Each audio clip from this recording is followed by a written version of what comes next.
नमस्कार मित्रांनो, मी उदयला पुन्हा एकदा स्वागत करतो आपल्या सर्वांचा आवडत्या युट्यूब चॅनल शेती मित्र वर व्हिडिओ पाहणाऱ्या प्रत्येक शेतकरी मित्राच्या आणि कास्तकार बांधवाच्या आजच्या व्हिडिओमध्ये मनापासून खूप खूप स्वागत।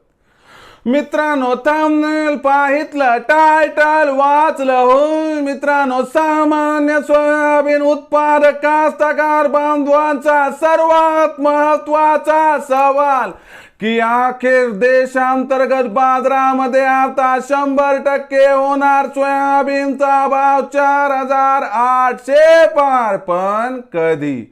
होय मित्रांनो, हा सध्याच्या कंडिशनचा सर्वात महत्त्वाचा सवाल आहे की अखेर कधी होणार आता देशांतर्गत बाजारामध्ये सोयाबीनचा भाव 4800 पार।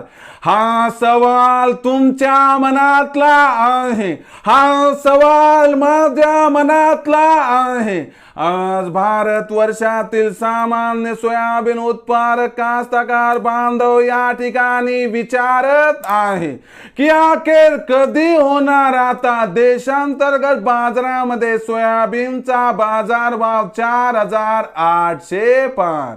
या प्रश्नाचा अचूक उत्तर जाणून घेण्यासाठी आपण सर्वांनी हा व्हिडिओ आता सुरुवातीपासून शेवटपर्यंत पाहावा। हा व्हिडिओ पाहत असताना जर आपल्याला मनापासून आवडला तर जरूर या व्हिडिओला या ठिकाणी लाईक करा। जास्तीत जास्त कास्तकार बांधवांपर्यंत हा व्हिडिओ पाठविण्यासाठी या व्हिडिओला या ठिकाणी जरूर शेअर करा। सबस्क्राइब करून जरूर नोटिफिकेशन बेल ऑल करा, यामुळे येणारा प्रत्येक व्हिडिओ हा आपणास या ठिकाणी मिळत राहतो। तर बघा मित्रांनो, सामान्य सोयाबीन उत्पादक कास्तकार बांधवांचा सर्वात महत्त्वाचा सवाल की अखेर कधी होणार आता देशांतर्गत बाजारामध्ये सोयाबीनचा भाव 4800 पार।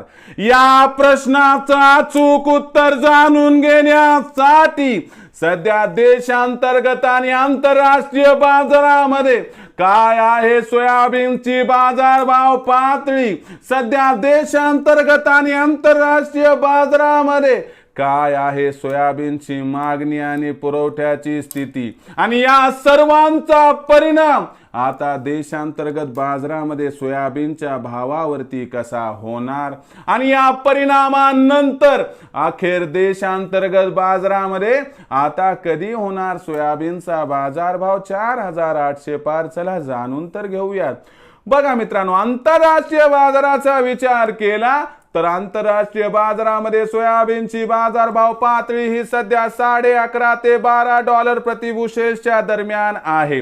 आंतरराष्ट्रीय बाजारामध्ये सोयाबीनचा बाजारभाव सध्या 3.5 वर्षांच्या निच्चांकी स्तरावरती आहे, आणि यामुळे याच्या खाली आता आंतरराष्ट्रीय बाजारामध्ये सोयाबीनचा बाजारभाव जाण्याची शक्यता दिसत नाही। आणि हीच परिस्थिती कुठेतरी आपल्यासाठी सकारात्मक आहे। याचबरोबर देशामध्ये सोयाबीनचा भाव 4200 ते 4500 च्या दरम्यान आहे। आजच्या कंडिशनला देशांतर्गत बाजारामध्ये सुद्धा सोयाबीनची बाजारभाव पातळी ही तब्बल 3.5 वर्षाच्या खालच्या लेवलवरती व्यवहार करताना दिसत आहे। म्हणजे देशांतर्गत आणि आंतरराष्ट्रीय बाजारामध्ये सोयाबीनचा जो बाजारभाव आहे मित्रांनो, हा याच्या खाली येऊ शकत नाही। याचा अर्थ इथून पुढे याच्यामध्ये सुधारणा होण्याचीच दाट शक्यता दिसत आहे। अशा परिस्थितीमध्ये मित्रांनो, आणखीन एक महत्त्वाची गोष्ट आहे की आपल्याला 15 एप्रिल नंतर देशांतर्गत बाजारामध्ये सोयाबीनची विक्री ही कमी होताना दिसणार आहे। आणि जर आपण भविष्याचा विचार केला तर मे महिन्यात तर सोयाबीनची विक्री ही 1 लाख क्विंटलच्याही खाली येणार आहे। याचा अर्थ एप्रिल पाठोपाठ मे महिन्यात मागणी आणि पुरवठ्यात तफावत दिसेल, आणि यामुळे एप्रिल महिन्यात सोयाबीनचा भाव 4300 ते 4700 च्या दरम्यान, पण आपल्याला मे महिन्यात प्रचंड घटणाऱ्या सोयाबीनच्या विक्रीमुळे सोयाबीनचा बाजारभाव जर 4800 पार होताना दिसला तर अजिबात आश्चर्य वाटायला नको, असं या ठिकाणी जाणकारांचं इथं स्पष्ट मत आहे। मग सोयाबीन विक्रीचा विचार करणाऱ्या माझ्या कास्तकार बांधवांसाठी माझा समर्पक सल्ला आहे की 4,600चा भाव आपल्याला 15 एप्रिल नंतर मिळाला तर इथं आपण 50% सोयाबीनची विक्री करावी. शिल्लक असणारं 50% सोयाबीन त्यानंतर 100 ते 200ची तेजी पाहून विक्री करावून टाकावं, ज्यामुळे होईल आपला फायदा. कारण भविष्यात देशांतर्गत बाजारात सोयाबीनच्या बाजारभावात प्रचंड तेजी येईल याची अजिबात शक्यता दिसत नाही. तर मित्रांनो, आता भविष्यात देशांतर्गत बाजारामध्ये काय राहणार सोयाबीनचा बाजारभाव याबद्दल अधिक माहिती प्राप्त करण्यासाठी पाहत रहा आवडतं यूट्यूब चॅनल शेती मित्र. आवडला असणार हा व्हिडिओ तात्काळ लाईक करा, सामान्य कास्तकार बांधवांपर्यंत पाठवण्यासाठी शेअर करा, सबस्क्राईब करून जरूर नोटिफिकेशन बेलला ऑल करा. यामुळे येणारा प्रत्येक व्हिडिओ हा आपणास या ठिकाणी मिळत राहतो. तर मित्रांनो, अशाच एका नवीन व्हिडिओसह मी आपला मित्र उदय लाड आपल्या सर्वांच्या आवडत्या यूट्यूब चॅनल शेती मित्रवर मिळत राहील. तोपर्यंत माझ्या प्रत्येक शेतकरी मित्राचे आणि कास्तकार बांधवाच्या आजच्या व्हिडिओमध्ये मनापासून खूप खूप आभार.